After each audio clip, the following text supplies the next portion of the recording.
एक दिन गौतम बुद्ध अपने शिष्यों के साथ एकदम शांत बैठे हुए थे। उन्हें इस प्रकार बैठे हुए देख शिष्य चिंतित हुए कि कहीं वह अस्वस्थ तो नहीं है। एक शिष्य ने उनसे पूछा कि आज वह मौन क्यों बैठे हैं, क्या शिष्यों से कोई गलती हो गई है। इसी बीच एक अन्य शिष्य ने पूछा कि क्या वह अस्वस्थ हैं, पर बुद्ध मौन रहे। तभी कुछ दूर खड़ा व्यक्ति जोर से चिल्लाया, आज मुझे सभा में बैठने की अनुमति क्यों नहीं दी गई है। बुद्ध आंखें बंद करके ध्यानमग्न हो गए। वह व्यक्ति फिर से चिल्लाया, मुझे प्रवेश की अनुमति क्यों नहीं मिली। इसी बीच एक उदार शिष्य ने उसका पक्ष लेते हुए कहा कि उसे सभा में आने की अनुमति प्रदान की जाए। बुद्ध ने आंखें खोलीं और बोले, नहीं, वह अछूत है, उसे आज्ञा नहीं दी जा सकती। यह सुनकर शिष्यों को बड़ा आश्चर्य हुआ।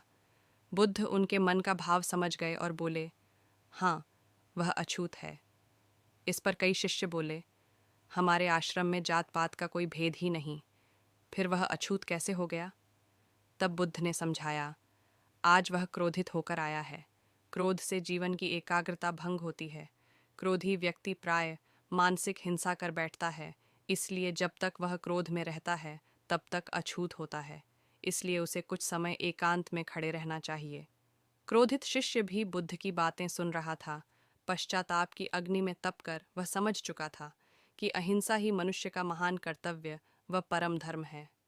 वह बुद्ध के चरणों में गिर पड़ा और कभी क्रोध न करने का प्रण लिया। शिक्षा। आशय यह है कि क्रोध के कारण व्यक्ति अनर्थ कर बैठता है और पश्चाताप उसे बाद में होता है, जिसका कोई लाभ नहीं मिलता। इसलिए हमें क्रोध नहीं करना चाहिए। असल मायने में क्रोधित व्यक्ति अछूत हो जाता है और उसे अकेला छोड़ देना चाहिए। क्रोध करने से तन, मन और धन तीनों की हानि होती है। क्रोध से ज्यादा हानिकारक कोई और वस्तु नहीं है।